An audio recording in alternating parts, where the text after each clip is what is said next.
मतलब कौन सी बायोसाइकिल? तो कितने बजे उठती है?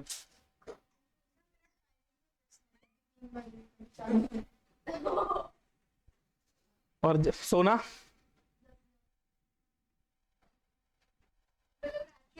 12 से 5 या 12 से 6 का शेड्यूल बनाओ। गलत है ये टाइमिंग, सच में। हाँ तो मान लो ना, वो सही बोल रहे हैं।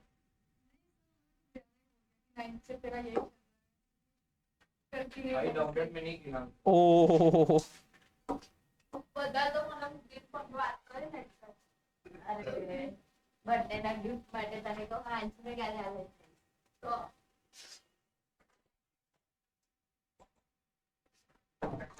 चलो कोई बात नहीं इधर।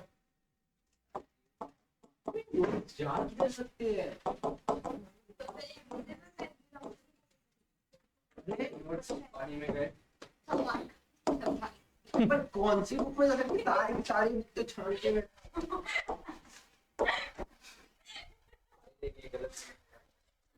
केमिस्ट्री के क्लास में छपाक छपाक।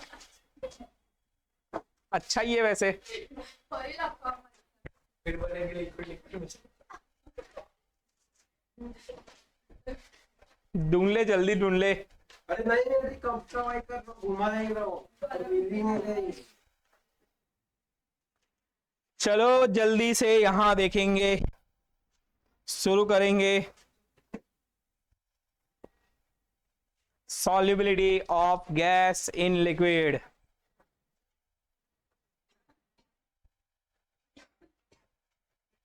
अकेले चॉकलेट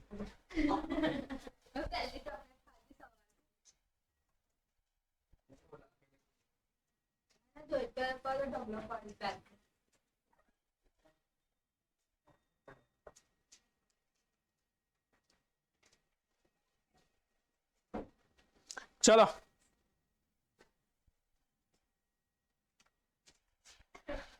अगर सपोज मेरे पास एक कंटेनर जिसमें भर दिया लिक्विड, एक कंटेनर जिसमें भर दिया लिक्विड, अब उसके अंदर मैं ऐड करा रहा हूं गैस पार्टिकल्स। ये इसमें डिसॉल्व हो जाएंगे, यस और नो? डिपेंड्स, सारे गैस नहीं होते, ठीक है, डिपेंड्स।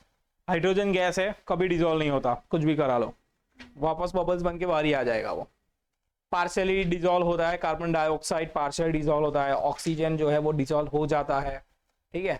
बट उसके ऊपर भी बहुत सारे फैक्टर्स होते हैं, जैसे गैस को आपने प्रेशराइज करके लिक्विड के अंदर डिसॉल्व कराया, ठीक है, ऐसा हो सकता है। प्रेशराइज करके कोई भी गैस को लिक्विड के अंदर डिसॉल्व कराया जा सकता है।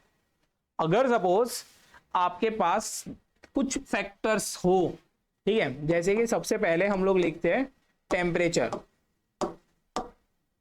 क्या होता है टेम्परेचर का? टेम्परेचर कैसे इफेक्ट करता है बताओ चलो।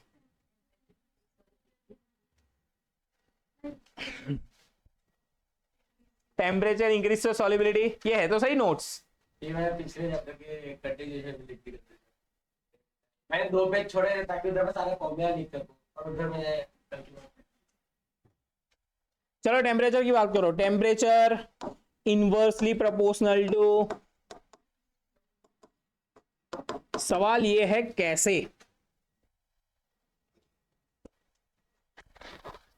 ये बताओ, सवाल ये है कैसे सॉल्युबिलिटी कैसे डिक्रीज हो जाती है बताओ। टेम्परेचर अगर आपने बढ़ाया तो सॉल्युबिलिटी कैसी? तो टेम्परेचर ज्यादा है तो सॉल्युबिलिटी कैसी? कम, ठीक है। दैट मींस अगर सपोज मेरे पास एक कंटेनर है, ये वाला कंटेनर जिसमें गैस डिसॉल्व करवाया हुआ है, इसको अगर मैं हीट कर रहा हूं तो ये जो गैस है वो वापस अनडिसॉल्व होके उड़ जाएगा, ठीक है, ऐसा होगा यस और नो? तो ऐसा क्यों हो रहा है?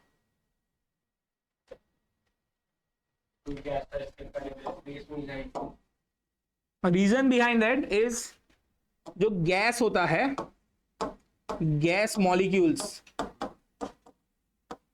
ठीक है, गैस मॉलिक्यूल्स जो है इसको अगर हम हीट करते हैं तो इसकी काइनेटिक एनर्जी इंक्रीज हो जाती है। ठीक है, और जबकि गैस मॉलिक्यूल अपने आसपास को ऐसे वाइब्रेट करते करते ऐसे करते रहता है, अब काइनेटिक एनर्जी बढ़ गई। ठीक है, तो वो काइनेटिक एनर्जी की वजह से वाइब्रेशन भी बढ़ जाएगा, उनके पास एनर्जी भी ज्यादा आ जाएगी, तो जो डिसॉल्व हुए हैं मॉलिक्यूल्स के बीच में वहां से वो वापस बाहर निकल के आ जाएंगे, अनडिसॉल्व हो जाएंगे। क्लियर है, बॉन्ड सारे ब्रेक करके, मतलब जो उसने बॉन्ड्स बनाए हुए हैं सॉल्वेंट के साथ, ठीक है, bonds with solvent breaks and gas, छोड़ो ना, उसके बाद कुछ नहीं लिखना।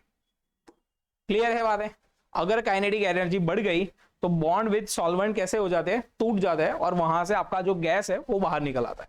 क्लियर है, ये डायरेक्ट डिपेंडेंट होता है टेम्परेचर कोफिशिएंट के ऊपर। ठीक है, ये किस पे डिपेंड होता है, depends upon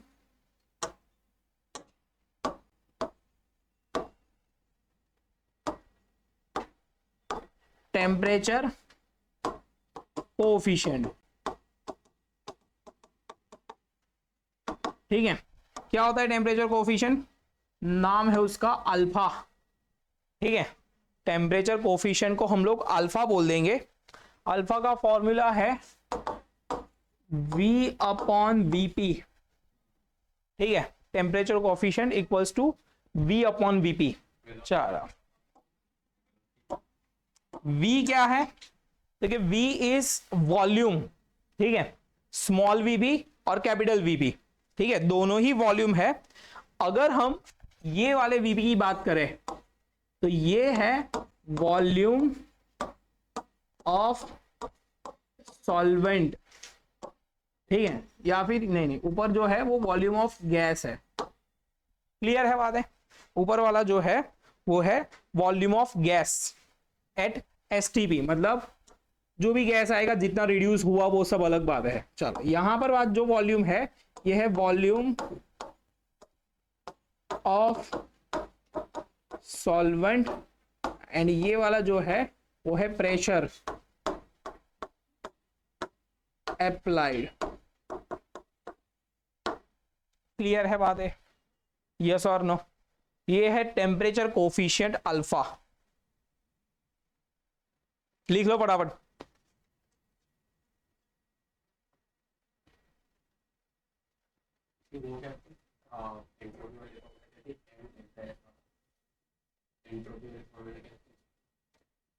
delta S upon delta we book में दिया है।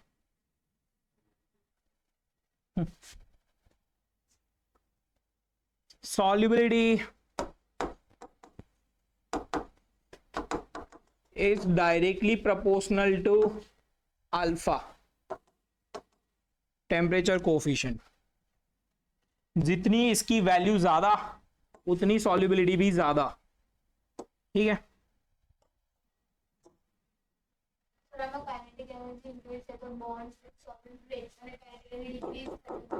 એવું બધું નહીં, આપણે હીટ કરીએ છીએ ને, ડિક્રીઝ કેવી રીતે થાય કાઇનેટિક એનર્જી, જેટલી હોય એટલી તો રહે જ ને, કશું ના કરીએ તો।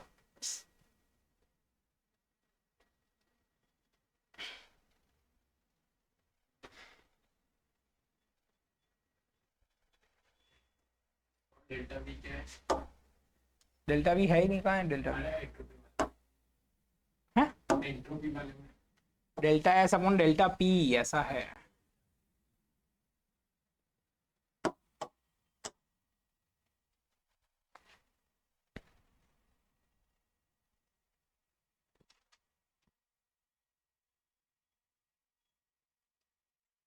और वो बुक में से लिखना, अभी मत लिख, भी जान दे, लिखना है कोई बात नहीं।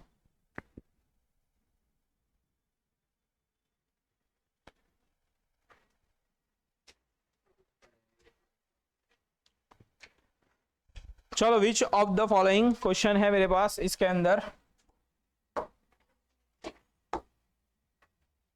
विच of the following gas dissolves more option A है H2 गैस, बी है CH4 गैस और सी है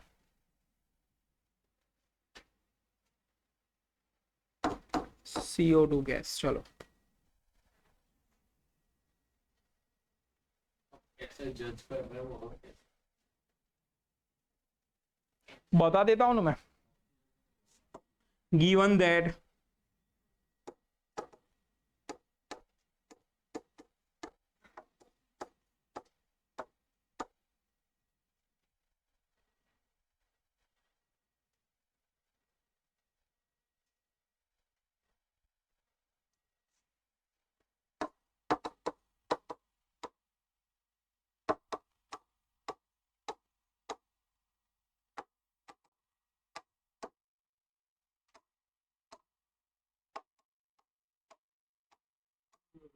ये तो सबसे ज्यादा अगर गिवन ना दिया हो तो H2 तो ये होता है अभी बोले बहुत सारी बनी नहीं है, फिर CO का तो मेरा पार्शियल है। अल्फा की वैल्यू जनरली ये H2 की बहुत कम होती है, ठीक है, इसलिए पर सी अपन वो तो मीथेन गैस बन जाएगा ना, ऐसा थोड़ी एच रखा है उसका। तो कोई तो और चीज हो जिसमें जज करते हो। पोलर नॉन पोलर पे आ जाने का फिर। वैसे तो अल्फा दे ही देंगे, ना दिया तो पोलर नॉन पोलर पे आ जाने का ऐसा।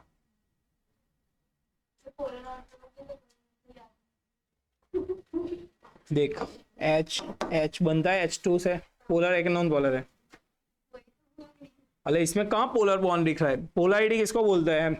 देखिए कार्बन और क्लोरीन का बॉन्ड बनाया सपोज मैंने C और Cl का, जिसके अंदर क्लोरीन मोर इलेक्ट्रोनेगेटिव है, तो ये नेगेटिव हो गया, ये पॉजिटिव हो गया, तो ये पोलर बॉन्ड आ गया।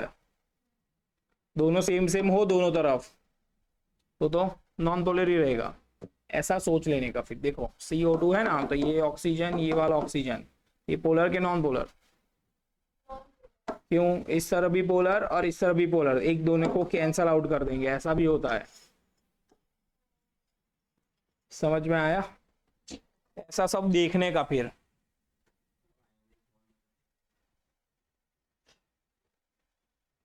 हाँ आयोनिक बॉन्ड नहीं बोल सकते, हाँ पोलर अलग बात है।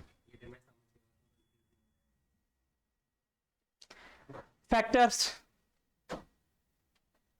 डिपेंड्स अपॉन लिखा है ना, उसके बाजू में ही लिख दो फैक्टर्स, ये उसमें पहला आ गया temperature coefficient, second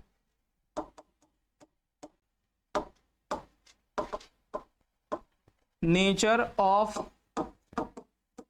solute and solvent, nature of solute and solvent.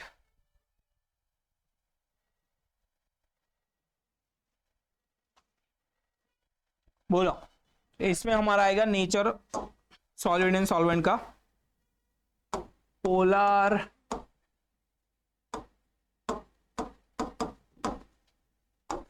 Non polar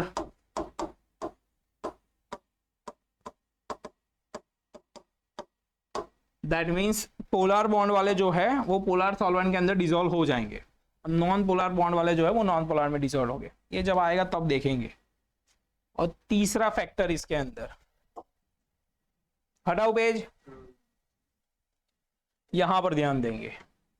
gas के ऊपर इफेक्ट करने वाला सबसे इंपॉर्टेंट फैक्टर है प्रेशर, ठीक है। हमारे पास है एक एक्सपेरिमेंट, कुछ अच्छा ढंग का मिल जाए।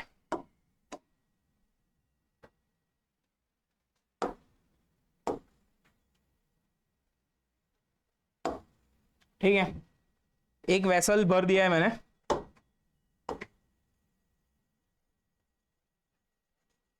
इस वेसल में पानी भर देते हैं।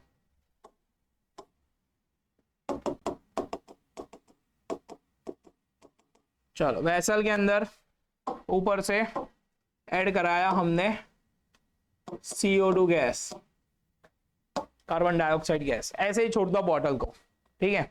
बॉटल के अंदर पानी भरा और उसके ऊपर CO2 गैस ऊपर से अप्लाई कर रहा हूं, ठीक है। अब इसके अंदर कुछ ज्यादा कुछ नहीं कर रहा, ऐसे खुली हुई बॉटल है उसके ऊपर से CO2 डाल रहा हूं। कितना डिजोल्व हो पाएगा? थोड़ा सा हो जाएगा, ठीक है। अगर सपोज मैंने इसको कहीं से बंद करके प्रेशराइज किया, दैट मीन्स इसको मैंने किया कॉपी और पेस्ट,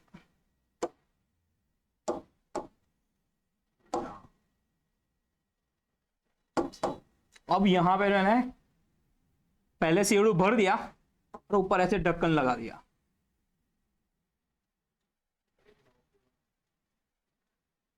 ठीक है। फिर अब मैं क्या कर रहा हूं, इसके ऊपर से प्रेशर लगा रहा हूं,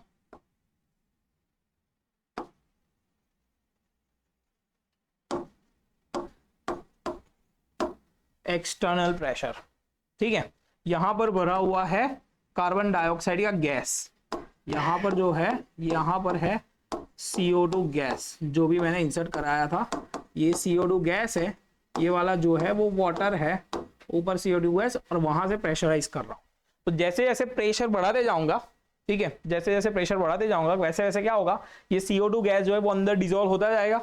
जैसे अभी हम लोग सोडा पीते हैं तो सारा सोडा कैसे होता है, प्रेशराइज करके भरा जाता है उसके अंदर, मतलब कंप्लीटली डिजोल्व। जब वैसे नॉर्मल होता है, मतलब बॉटल ओपन होती है, तब वो गैस पूरा बाहर आ जाता है, अनडिजोल्व हो जाता है। समझ में आ रहा है? यस और नो? थोड़ा बहुत जितना होना चाहिए था, मतलब इनिशियली जितना हो रहा था उतना रहेगा, बाकी सब बाहर आ जाएगा, जो आपने एक्सटर्नल प्रेशर की वजह से डिसॉल्व कराया है। दैट मींस गैस की जो सॉल्युबिलिटी है, गैस की जो सॉल्युबिलिटी है वो डायरेक्टली प्रोपोर्शनल हो जाती है एक्सटर्नल प्रेशर की वजह से, ठीक है। मतलब आपने बाहर से जो प्रेशर लगाया है उसके ऊपर डायरेक्ट डिपेंड हो जाएगा सॉल्युबिलिटी के ऊपर। समझ में आ रहा है? यस और नो? और यही सॉल्युबिलिटी समझाई किसने? तो कि हेनरी ने समझाई इसकी सॉल्युबिलिटी।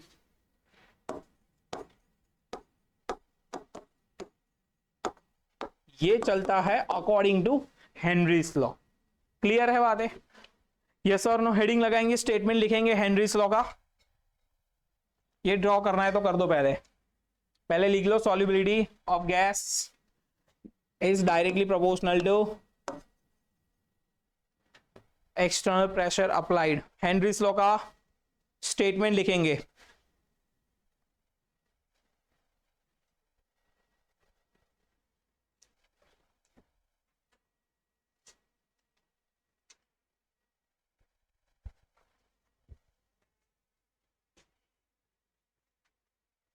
बोलो स्टेटमेंट।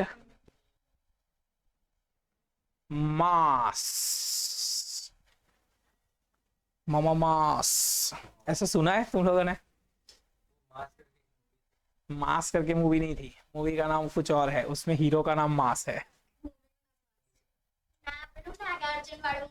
क्या पीछा, ये लोग को बताओ ना, क्या गुंडा बनोगे तुम लोग?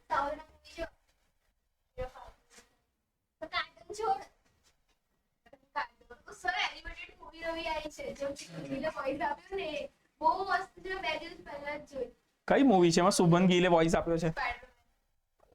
શુભમન ગિલને બોલાવી લીધો, બિચારાનું ક્રિકેટમાં કરિયર નહીં બનતું।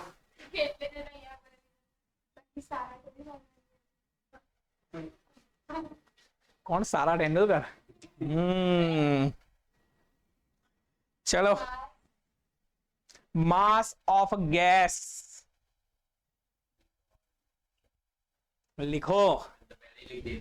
मास of gas dissolved in a given volume of liquid।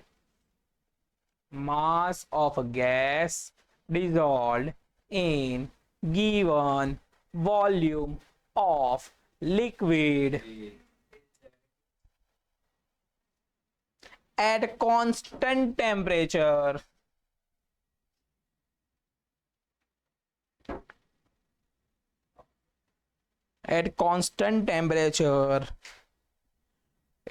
depends upon pressure which is applied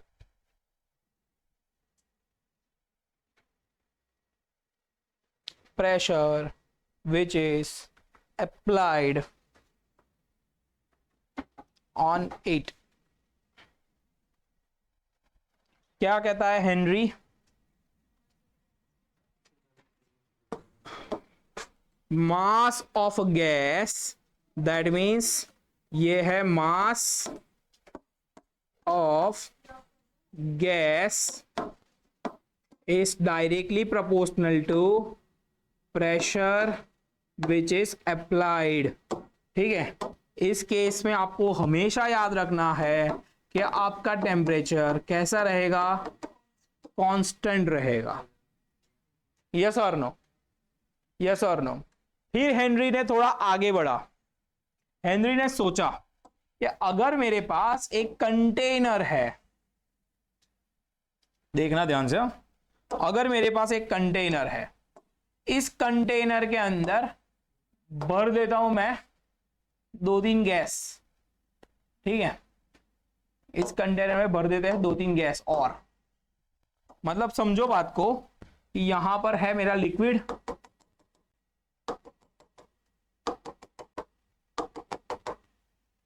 ठीक है, इसको सीधा कर दे बस। तुम बोलोगे ऐसे लिक्विड कैसे रह रहा है, उसको एक्सप्लेन करने का फिर मुझे। चलो, ये है लिक्विड मेरा वाटर, उसके ऊपर भर दिए 2-3 टाइप के गैस। हम 2-3 टाइप के भर रहा हूं। इधर भर दिए मैंने कुछ हाइड्रोजन के मॉलिक्यूल्स, उसके साथ साथ कुछ भर दिया नाइट्रोजन के मॉलिक्यूल्स, और उसी के साथ साथ भर दिया कुछ हीलियम के मॉलिक्यूल्स।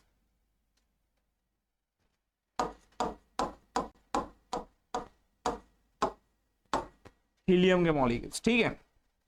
दूसरे कलर में दिखा दूं, नाइट्रोजन बेचारा,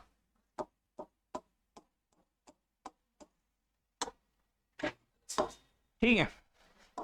अब इसको प्रेशराइज कर रहा हूं मैं, तीनों को साथ में। चलो, इधर से लगाया हमने P एक्सटर्नल। बताओ कौन कितना डिसॉल्व हुआ? समझ में आ रहा है क्या पूछ रहा हूं मैं आपको? मतलब हाइड्रोजन कितना डिसॉल्व हुआ, नाइट्रोजन कितना डिसॉल्व हुआ, हीलियम कितना डिसॉल्व हुआ, ये सवाल है। तो अकॉर्डिंग टू हेनरी क्या कहता है? तो हेनरी ये कहता है कि जितना मास है वो प्रेशर पे डिपेंड करता है। That means according to Henry, अगर यही फॉर्मूला देखे मास के अकॉर्डिंग, तो तीनों साथ में सेम इक्वल अमाउंट में ही डिसॉल्व हो जाने चाहिए। बट उसने क्या किया, इसी फॉर्मूला को थोड़ा सा ट्विस्ट कर दिया और मास हटा दिया वहां से। ठीक है, उसने क्या बोला, अगर सपोज आपको ये ढूंढना है कि हाइड्रोजन कितना डिसॉल्व हुआ, कि अगर आपको हाइड्रोजन कितना डिसॉल्व हुआ वो ढूंढना है, मतलब डिसॉल्व क्या हो रहा है, तो क्या हाइड्रोजन के मॉलिक्यूल्स डिसॉल्व हो रहे हैं, यस और नो? हाइड्रोजन के मॉलिक्यूल्स डिसॉल्व हो रहे हैं ना। तो उसने ऐसा बताया कि mole fraction of hydrogen dissolved is directly proportional to partial pressure of hydrogen। समझ में आ रहा है? ये क्या है? तो this is mole fraction of hydrogen which is dissolved। वो किस पे डिपेंड करेगा? तो क्या हाइड्रोजन का जो प्रेशर है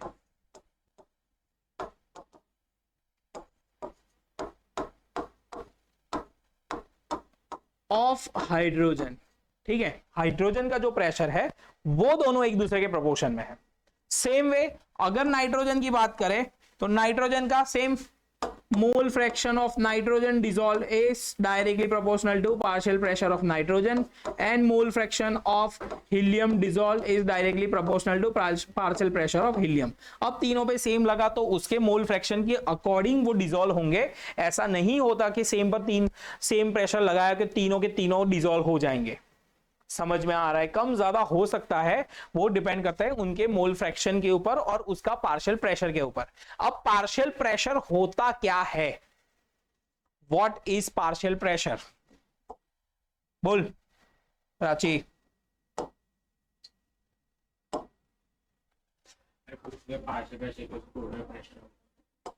ऐसा सब बातें नहीं।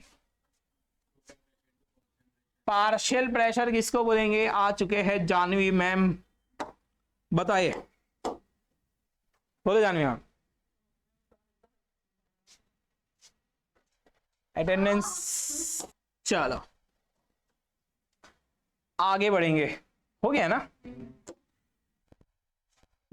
पार्शियल प्रेशर पे थे हम लोग। एक कंटेनर फिर से ले लिया जिसके अंदर भर दिया है मैंने कुछ डिफरेंट डिफरेंट गैसेस। ये जो ब्लू कलर में दिख रहे हैं वो है प्राची का गैस, ठीक है। दूसरा उसके बाजू में भर देंगे टीशा वाला। ऐसा डेफिनेशन तो क्या है, बुक में लिखा हुआ ही मिलेगा।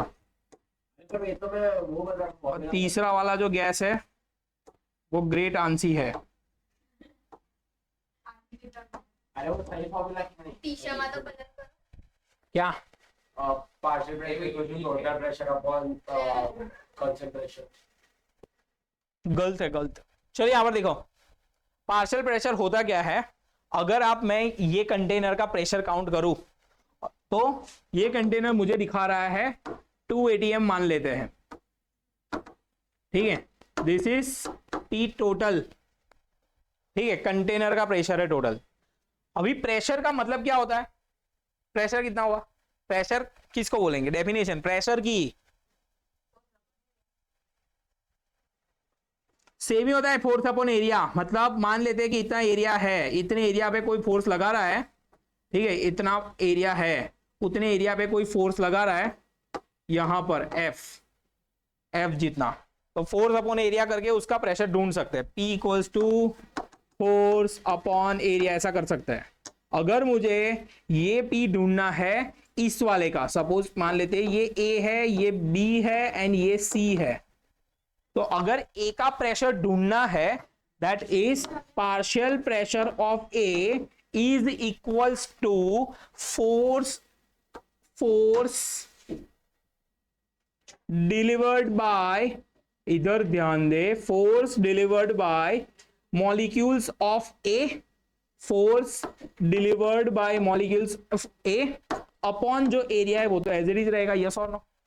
तो दिस इज पार्शियल प्रेशर। कि अगर सपोज ये रूम में हम लोग बैठे हुए हैं, अगर मेरा अकेले का प्रेशर ढूंढना है तो जितनी बार मैं ऐसे ऐसे करके फोर्स लगाऊं यहां पर, वो मेरे अकेले का है। ऐसा सब लोग कर रहे हैं, तो रूम के बाहर जो फील होगा वो कैसा होगा? टोटल होगा। समझ में आ रहा है?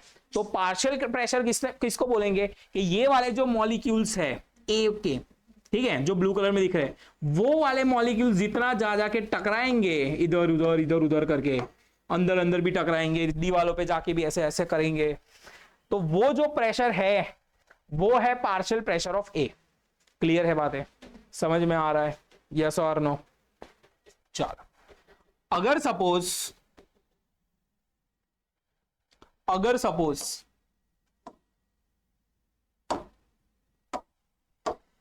यहां से प्रोपोर्शनलिटी हटाना है, पार्शियल प्रेशर ऑफ H2, मतलब H2 अकेले ने जितना प्रेशर किया होगा ये पानी के ऊपर, ठीक है, वाटर के ऊपर डिसॉल्व होने के लिए, उसके उतने मोल फ्रैक्शन डिसॉल्व हो गए, ठीक है। सेम वे इसके ऊपर भी, सेम वे इसके ऊपर भी। अगर ये प्रोपोर्शनलिटी हटाना है मुझे, दैट मींस x जो है इक्वल्स टू मैं कर दूं तो यहां पर आ जाएगा KH into P, partial pressure.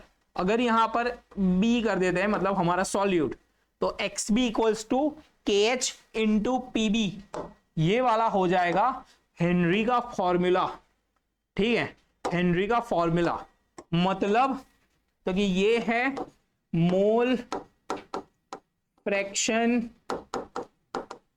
Of solute और ये है पार्शियल प्रेशर ऑफ सॉल्यूट, और बीच में आ जाता है कौन? ये बीच में आ जाता है ये KH। KH क्या है? हेनरीज कांस्टेंट, ठीक है, हेनरीज कांस्टेंट। क्लियर है बातें? समझ में आ रहा है? यस और नो? अगर हेनरीज कांस्टेंट को सब्जेक्ट बना दूं, ठीक है, अगर मैं हेनरीज कांस्टेंट को सब्जेक्ट बना दूं, ये दोनों को चलो थोड़ा इधर उधर कर देते हैं।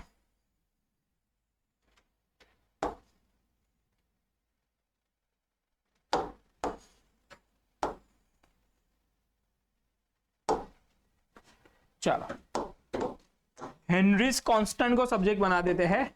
KH क्या मिल जाएगा आपको? KH equals to XB upon PB, that means mole fraction of solute upon partial pressure of solute. ये हो जाएगा आपका हेनरीज कांस्टेंट। मोल फ्रैक्शन का कोई यूनिट है? नो। पार्शियल प्रेशर का कोई यूनिट नहीं होता। और फोर्स अपन एरिया वही होगा। ATM है ना, मतलब समझ में आ रहा है? तो हेनरीज कांस्टेंट का क्या हो जाएगा? यूनिट। क्लियर है बातें?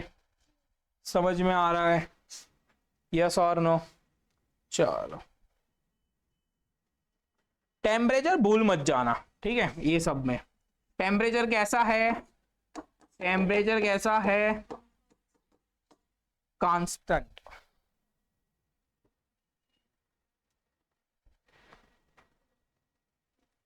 अगर मैं ऐसा कुछ ड्रॉ कर दूं,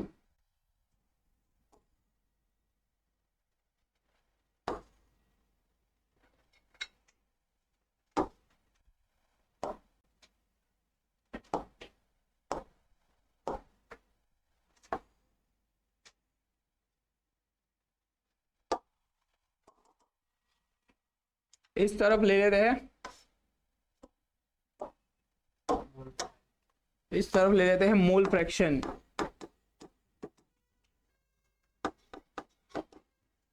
ठीक है, सॉल्यूट के, और इस तरफ ले लेते हैं पार्शियल प्रेशर। ये वाला हो जाएगा हमारा ग्राफ, जैसे जैसे बढ़ा वैसे वैसे बढ़ता जाएगा, और इसका जो स्लोप है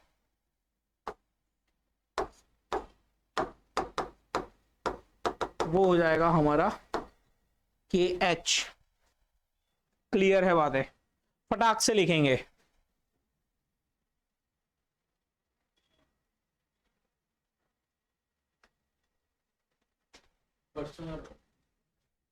नीचे नहीं आएगा पर स्लोप से गेज मिलेगा, क्योंकि स्लोप होता है by axis upon x axis, by axis P by H सही हो जाएगा।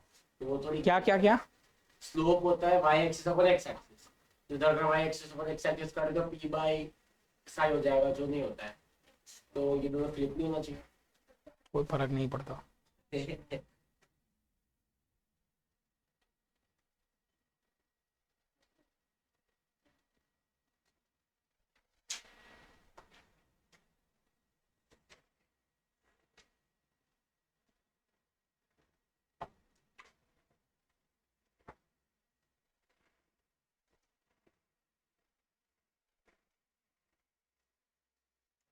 देखो इसके लॉ में एक्चुअली ये मत लिखना अभी, हालांकि ना कोई बात नहीं, इसके लॉ में एक्चुअली में ऐसा है कि भाई पार्शियल प्रेशर ऑफ किसी भी एलिमेंट का is equals to KH into XB, ऐसा है एक्चुअल फॉर्मूला,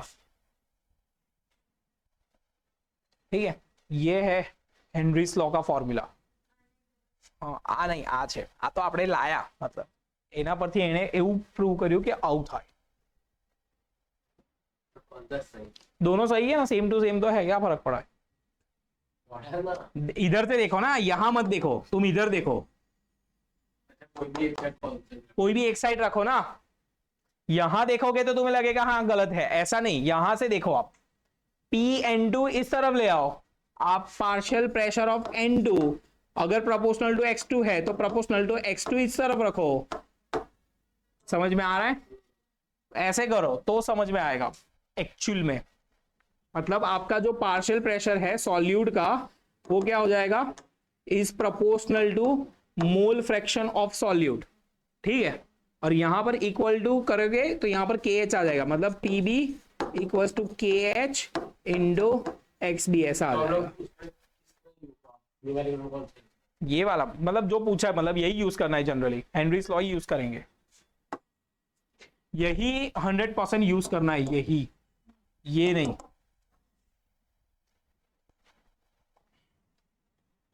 इसका बॉक्स ही हटा दे।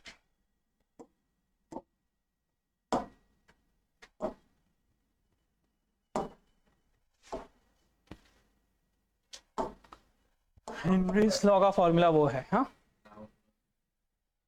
हाँ शायद। इसमें टेम्परेचर कांस्टेंट, के एच की जो वैल्यू है वो डिपेंड करती है, डिपेंड्स अपॉन टेम्परेचर, ठीक है। के एच की जो वैल्यू है वो डिपेंड करती है अपॉन टेम्परेचर। क्या क्या क्या, इसकी सबकी अलग अलग है, हर एक गैस के लिए अलग अलग है के एच की वैल्यू, याद नहीं करनी है, गिवन होगी। टेम्परेचर बढ़ाया सपोज तो के एच आपका चेंज हो जाएगा, बढ़ाया कम किया कुछ भी, टेम्परेचर अगर कांस्टेंट है तो ही ये सब काम का है, वरना कुछ नहीं, हेनरीज लॉ के अंदर। क्लियर है बात है, यस और नो। तो इसके ऊपर से आप के एच का जो यूनिट है, यूनिट वो क्या हो जाएगा, एटीएम या फिर बार, ऐसा हो जाएगा। ये वाला यूनिट लिख के रखो, इनवर्स वाला नहीं।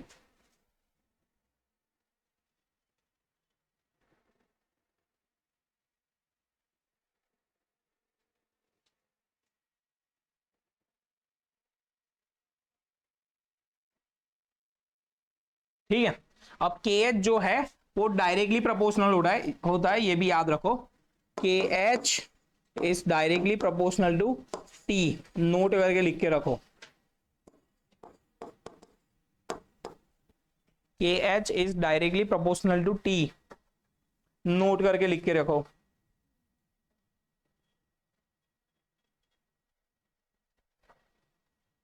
के एच जो है वो inversely proportional to mole fraction है, के एच जो है वो inversely proportional to mole fraction है, ये दूसरा फैक्ट है।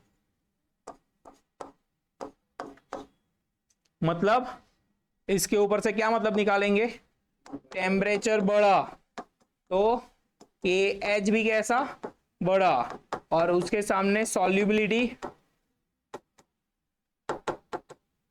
वो तो टेम्परेचर के साथ कमी हो रही थी ना वैसे भी, तो अब दूसरा याद क्या रखेंगे, के एच बढ़ा तो सॉल्युबिलिटी कम हो जाएगी। समझ में आ रहा है, यस और नो। सवाल है मेरे पास, ध्यान से देखे। अगर सपोज कोई आपको ऐसा पूछे कि एक गैसेस का बिहेवियर दिखा रहा हूं मैं, डिफरेंट डिफरेंट गैसेस का, एक गैस जो है वो है ऐसा, एक गैस ऐसा भी,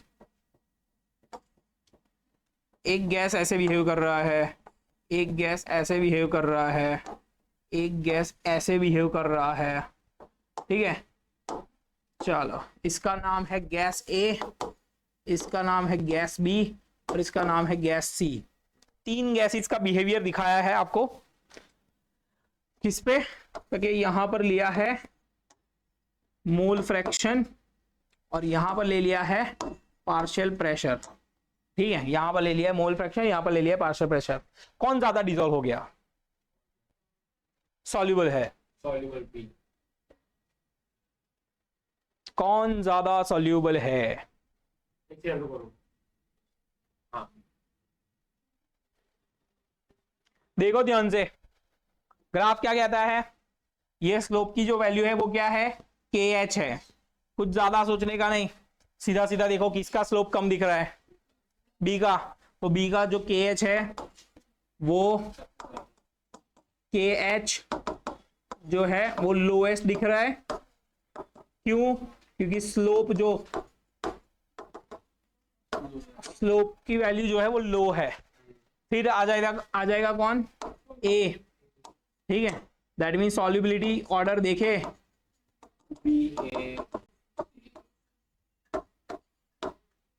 ये हो गया बी, फिर आ गया ए, फिर आ गया सी. So easy. यस और नो? पक्का?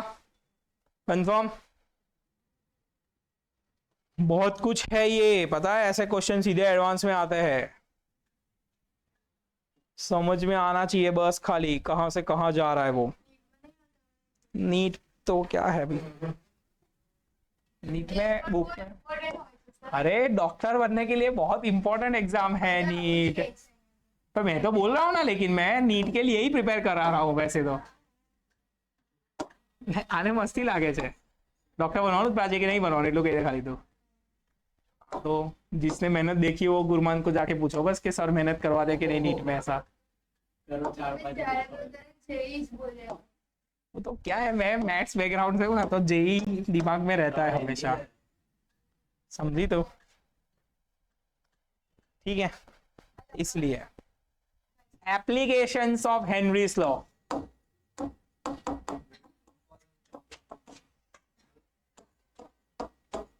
बोर्ड में आ चुका है.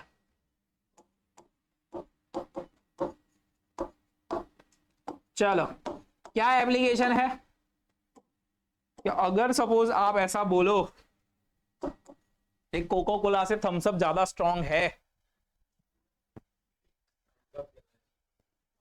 कोको कोला से अगर थम्स अप ज्यादा स्ट्रांग है, उसका मतलब उसके अंदर ज्यादा डिसॉल्व किया गया है कार्बन डाइऑक्साइड. यस और नो? वो कंट्रोल कौन करना सिखाता है? हेनरी. कितना गैस डिसॉल्व करवाना है वो डिपेंड किस पे करेगा? केएच के ऊपर. ठीक है, कितने टेम्परेचर पे रखा है. बहुत ज्यादा चिल्ड अगर है, बहुत ज्यादा चिल्ड, तो ज्यादा हमें दिखेगा कि हाँ ये ज्यादा स्ट्रांग है. बहुत ज्यादा चिल्ड हुआ तो, ठीक है, मतलब गर्म हुआ तो हमें लगेगा नहीं इतना कुछ स्ट्रांग नहीं है. तो डिपेंडेंसी आ जाती है केएच की. तो सबसे पहला हेनरी का एप्लीकेशन है सोडा वाटर के अंदर सॉल्युबिलिटी ऑफ गैस. ठीक है, सोडा वाटर के अंदर सॉल्युबिलिटी ऑफ गैस देखना है, कितना गैस डिसॉल्व हुआ है कितना नहीं हुआ है. क्लियर है? तो सबसे पहला पॉइंट लिखो,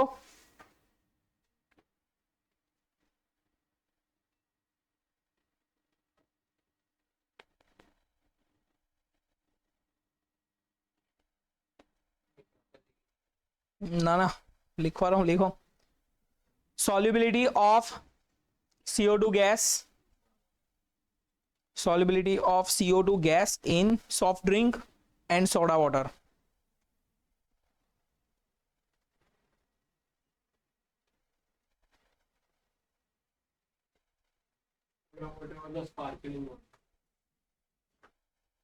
ठीक है, तो जब सोडा वाटर, स्पार्कलिंग वाटर, चलो सही है, जब उसको फिट करते हैं, मतलब जब उसको पैक करते हैं, तब बहुत ज्यादा प्रेशराइज करके उसके ऊपर ढक्कन लगा देते हैं.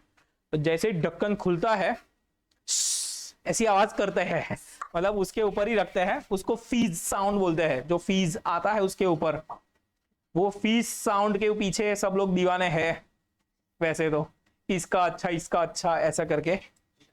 वो डिपेंड करता है हेनरीज एप्लीकेशन के ऊपर. समझ में आ रहा है? यस और नो? तो यहां पर लिख देते हैं amount of CO2 in soda water. चलो सेकेंड बात करते हैं, लिखो सी डाइवर्स. सी डाइवर्स देखे? सी डाइवर्स,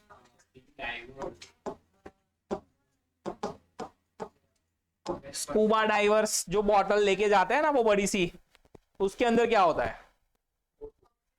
खाली ऑक्सीजन, फट जाओगे तुम लोग, पता है? ऐसा पता है तुम लोग को? खाली ऑक्सीजन लेके नहीं जाते उधर. तो मतलब सोचो तुम अभी यहां पर रह रहे हो एटमॉस्फेयर में, तो अकेला ऑक्सीजन थोड़ी है जो हम अंदर ले रहे हैं. अगर हम इनहेल कर रहे गैसेस तो ऐसे सेपरेट करके थोड़ी इनहेल करते कि खाली ऑक्सीजन जाए, खाली ऑक्सीजन जाए. ऐसा समझ में आ रहा है? थोड़े बहुत प्रोपोर्शन में हाइड्रोजन, नाइट्रोजन, सब कुछ अंदर जा रहा है. ठीक है, उसमें से ऑक्सीजन अकेला काम है, बाकी सब एक्सेल हो जाता है. समझ में आ रहा है, यस और नो? तो जब स्कूबा डाइविंग करते हैं तो वहां पर तो कोई गैस नहीं है, ठीक है। मतलब अगर हम सब कुछ इनहेल कर रहे हैं तो सबका थोड़ा थोड़ा प्रेशर भी हमारे ऊपर है। दैट मीन्स ये हम है, ठीक है, स्क्वायर, इसके ऊपर रुद्र है, ये रुद्र, इसके ऊपर पार्शियल प्रेशर लग रहा है हाइड्रोजन का, पार्शियल प्रेशर लग रहा है ऑक्सीजन का, पार्शियल प्रेशर लग रहा है कार्बन डाइऑक्साइड का। अब ये सब इनहेल करके अंदर भी है, हाइड्रोजन भी है, ऑक्सीजन भी है, कार्बन डाइऑक्साइड भी है, तो संतुलन बना हुआ है दोनों साइड का, और हम ऐसे नहीं हो जाते। समझ नहीं आ रहा? समझ में आ रहा है, यस और नो? अगर सपोज हमने सिर्फ इनहेल किया ऑक्सीजन, ठीक है, मतलब हम सिर्फ ऑक्सीजन इनहेल कर रहे हैं, तो बाहर से सिर्फ इसको बैलेंस कर पाएंगे ये दोनों। समझ में आ रहा है? तो पानी में जाके अगर सिर्फ अब ऑक्सीजन भर के चले गए बॉटल के अंदर, तो वाटर के अंदर भी बहुत सारी चीजें जो आपके ऊपर बाहर से प्रेशर बना रही है, तो अंदर ही आपको ऐसे चबा देगी, चीबा देगी। क्या क्या? एक रुद्र पानी में गया, छपाक छपाक तो ठीक है, खत्म, ऐसा हो जाएगा, वो पक्का है। तो सी डाइवर्स क्या करते हैं, अपने साथ बॉटल लेके जाते हैं, और बॉटल के अंदर जो जरूरी प्रेशर है वो प्रेशर के साथ हाइड्रोजन, नाइट्रोजन, ऐसे गैसेस भी उसके अंदर मिक्स किए होते हैं, और वो इनहेल करते हैं ताकि ऐसे चबा ना जाए। क्लियर है बातें? समझ में आ रहा है, यस और नो? तो लिखो सी डाइवर यूज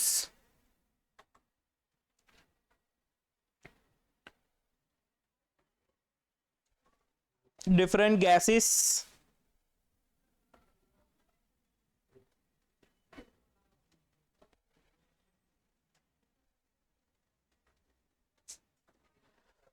यूज, क्या लिखा?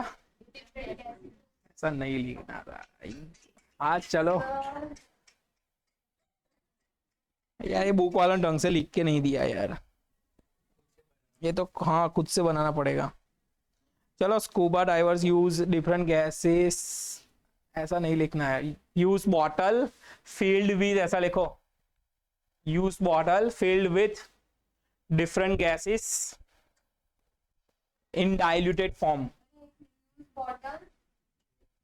filled with different gases in diluted form to minimize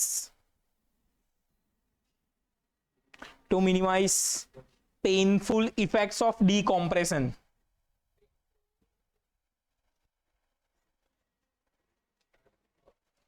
Compression.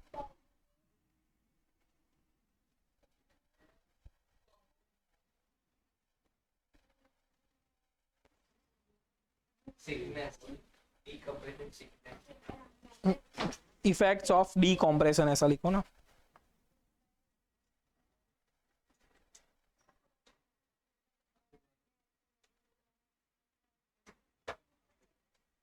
चलो, थर्ड पॉइंट है,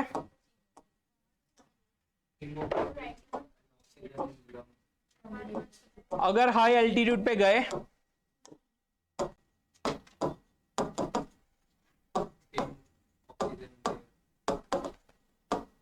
एल्टीट्यूड का स्पेलिंग क्या होता है?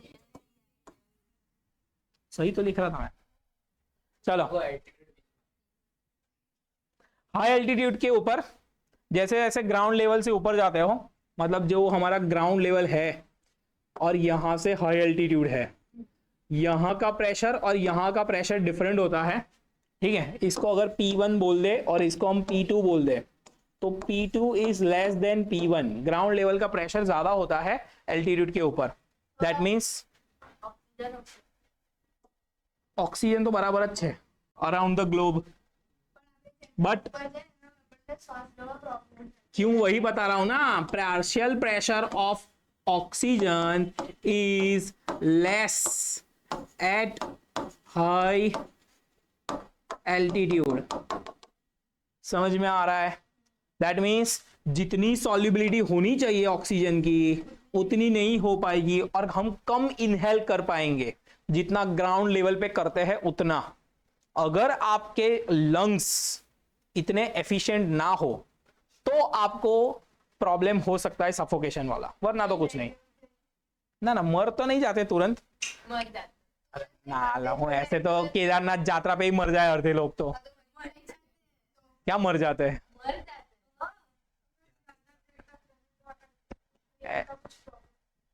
तो पहले तो देखो, अगर ऑक्सीजन कम पड़ गया बॉडी में तो क्या होता है, पहले वो बताओ।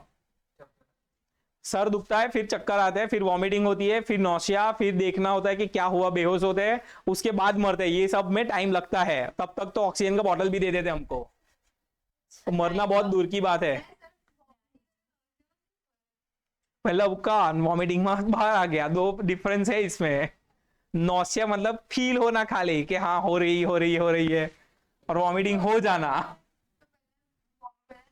हाँ मतलब ऑर्डर इधर उधर हो गया। क्लियर है बातें, समझ में आ रहा है? तो एट हाई एल्टीट्यूड लिखो partial pressure of oxygen, partial pressure of oxygen is less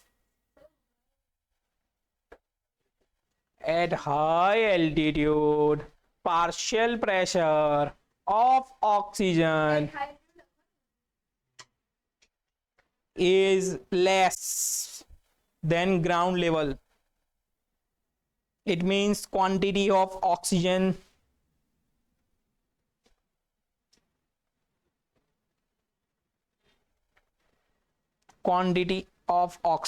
inhaled is in lesser amount.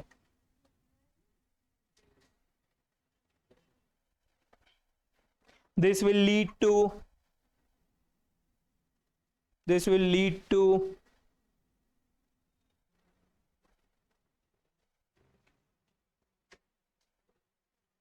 breathing problems, और ये ब्रीथिंग प्रॉब्लम का नाम है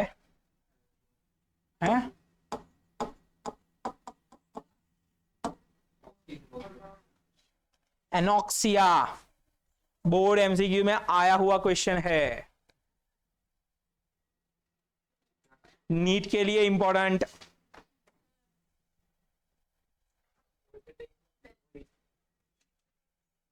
एनॉक्सिया किस बीमारी का नाम है? हाई एल्टीट्यूड पे होने वाली ब्रीथिंग प्रॉब्लम। हाँ, ब्रीथिंग प्रॉब्लम बहुत सारी हो सकती है, ठीक है। चलो, इसी वजह से ऑक्सीजन मॉडल कैरी करके चलते हैं वो जो क्लाइंबर्स होते हैं वो, ठीक है, हमें जरूरत नहीं पड़ती। चलो नेक्स्ट। तो हम उतना क्लाइंब भी कहाँ करते तो जरूरत पड़ेगी। अरे अरे, सुपर ह्यूमन तो है ही हम लोग, आंसी को कम मत समझना। तो आंसी बीच में ही है पहले से, लावी क्यों है? टेम्परेचर तो अच्छा है। Fish are more comfortable in cold water और वार्म वाटर, बताओ किसमें?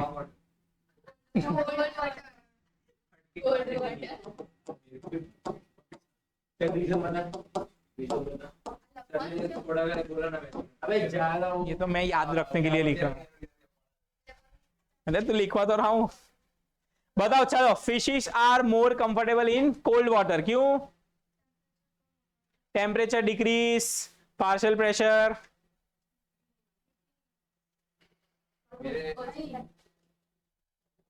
टेम्परेचर डिक्रीज, कैसा हुआ बताओ? सॉल्युबिलिटी इंक्रीज, तो ऑक्सीजन ज्यादा मिल रहा है उनको, तो खुशी रहेंगे ना बेचारी। समझ में आ रहा है? कोल्ड वाटर के अंदर। हाँ बोल। स्कूल के टीचर वो चेकिंग करने के लिए गए थे, तो ये वाला क्वेश्चन आया था, मैं अपने में से बोला था, तो बच्चे ने ऐसा आंसर लिखा था, बिकॉज दे फील कोजी। ऐसा लिखते ही है, बहुत सारे बच्चे लिखते हैं ऐसा, कंफर्टेबल के ऊपर, मतलब बेचारे ज्यादा सोचने लगते हैं कि फील कैसे कराए कंफर्टेबल फिश को, ऐसा करते हैं बच्चे। कुछ नॉनवेज वाले बोले कि गरम में ज्यादा फालतू बातें नहीं करनी है। टेम्परेचर डिक्रीज हो जाएगा, जिसकी वजह से KH जो है वो डिक्रीज हो जाएगा, और उसी की वजह से सॉल्यूबिलिटी जो है वो कैसी हो जाएगी? इंक्रीज हो जाएगी। Therefore oxygen is more in cold water than hot water, so fish are more comfortable in cold water.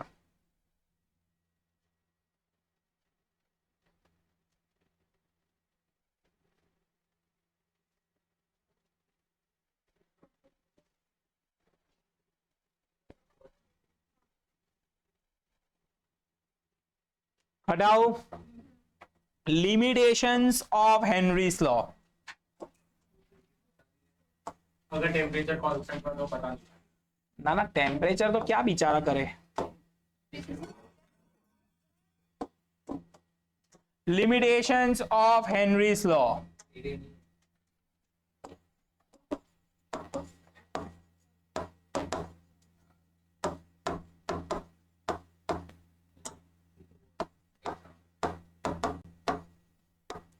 पहला, Henry's law is applicable in ideal conditions only. Applicable in ideal conditions only. क्या होता है ideal condition?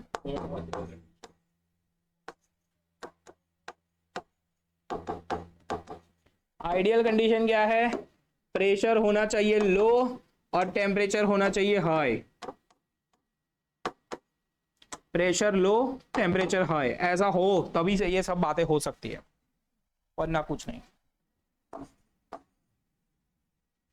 दूसरा, gas remains gas after dissolution. Dissolve होने के बाद भी वो गैस ही रहना चाहिए। ऐसा नहीं कि एमोनिया गैस हमने वाटर के अंदर डिसॉल्व कराया और एमोनिया वाटर बन गया। समझ में आ रहा है? यस और नो?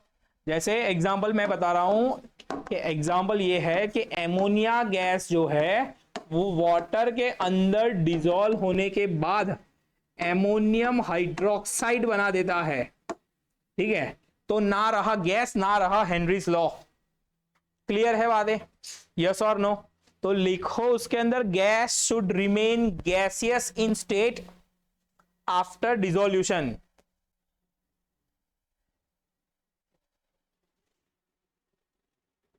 नेक्स्ट लिखेंगे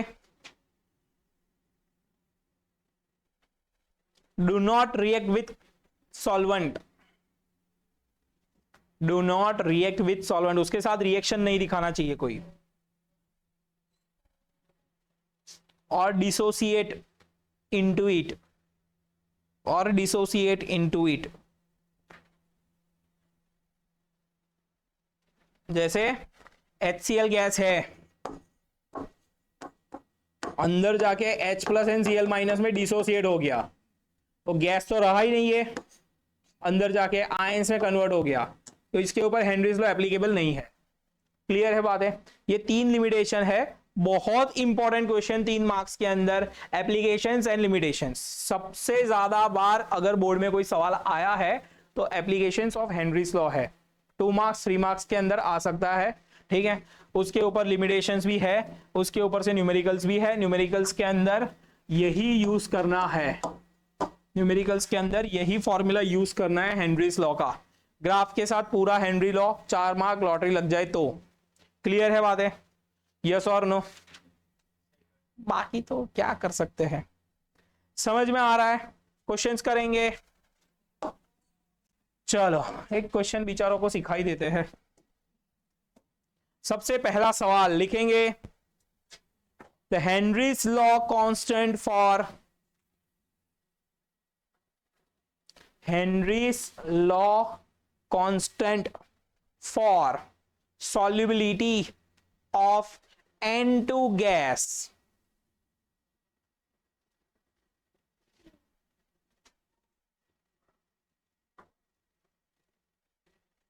in water at 298 Kelvin is 1.0 into 10 to power 5 atm।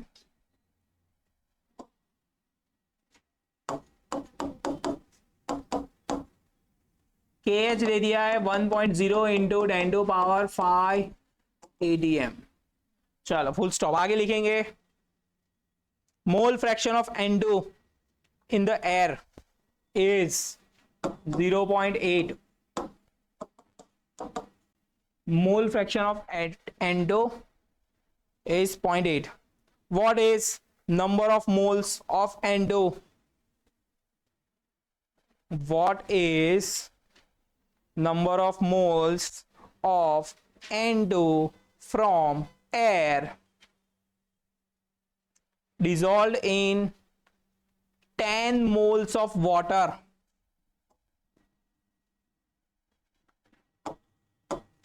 10 moles of water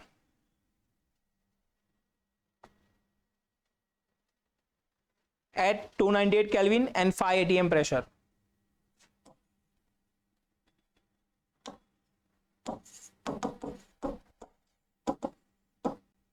सवाल है ये IIT 2009 का।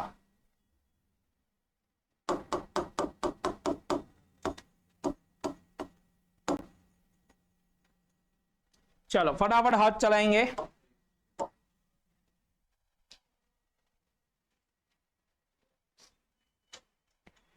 जिसको कुछ नहीं आता वो सबसे पहले पार्शियल प्रेशर ऑफ एंटो ढूंढे। ये जो 5 एटीएम दिया हुआ है ना, वो टोटल प्रेशर है हमारा। ठीक है, क्या है formula? T total equals to X, Henry's law का फॉर्मूला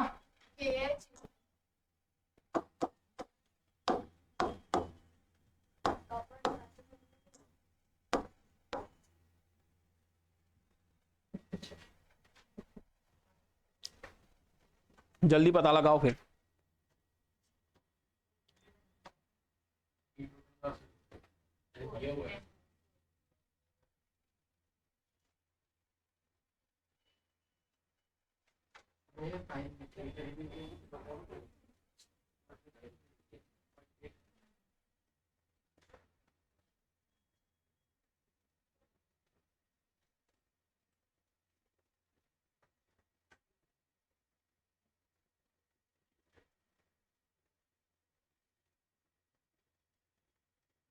पार्शियल प्रेशर का फॉर्मूला अगर आप लोगों को शायद याद हो, पार्शियल प्रेशर ऑफ एंडो equals to mole fraction of एंडो इंडो पी टोटल, ऐसा है फॉर्मूला, याद रखना बस ये।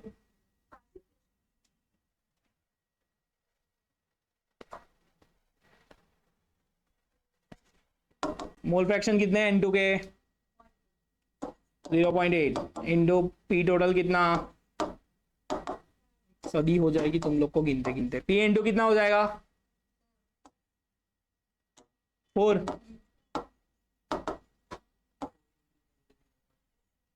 पार्शियल प्रेशर ऑफ एंडो मिल चुका है हमें।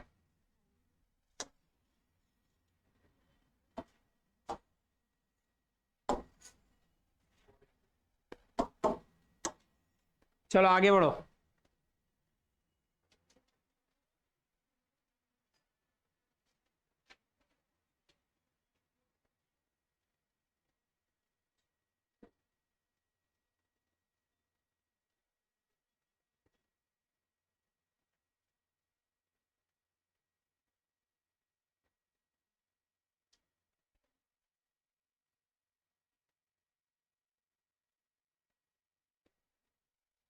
हाँ, आपको what is number of moles पूछा है, मतलब आपको क्या ढूंढना है पता है? N2 ढूंढना है।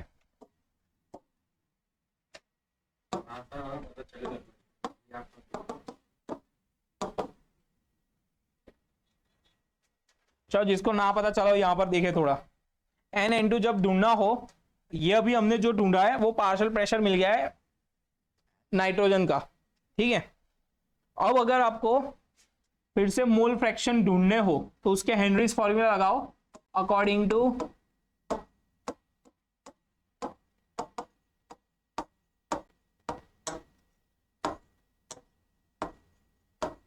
Henry's law. क्या हो जाएगा? P(N2) equals to KH into XN2। तो XN2 ढूंढना है हमें, क्या आ जाएगा? P(N2) upon KH। चलो P(N2) कितना? 4 atm, और KH की वैल्यू कितनी दी है? 1 इंटू 10⁵। ये आ गया 4 इंटू 10⁻⁻⁴। -5, ये आ गया mole fraction of N2। Mole fraction of N2 का formula x N2 equals to n N2 upon n N2। Dissolve किसमें कराया है, सॉल्यूशन बनाया ना, NH2O ले लो। चलो फटाफट n N2 को सब्जेक्ट बनाओ। किया पर इतना कम मोल फ्रैक्शन, तो तुझे क्या लेना देना। Power -4 mole fraction of, 4 into 10 to the power mole fraction जो है, देखो यहां पर ध्यान से, मोल फ्रैक्शन जो है n N2 is very very very much less than NH2O, is equal to 1. ठीक है। देयरफॉर हम क्या करेंगे, x N2 equals to n N2 upon NH2E, इसको इग्नोर कर देंगे। 4 into 10 to the power ठीक है, ऐसा कर देंगे। अब कर लो जो करना है वो।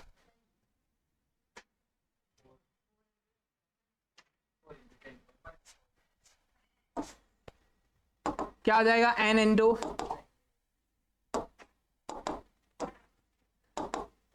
4 इंटू 10 टू पावर -5 और अपॉन 10। यस और नो, सॉरी ये तो ढूंढना था, क्या बराबर है, इधर रखना है 4 इंटू 10 टू पावर -5, इधर मल्टीप्लाई करेंगे। देयरफॉर आ जाएगा n N2 equals to 4 into 10 to power -4। ये है हमारा सवाल,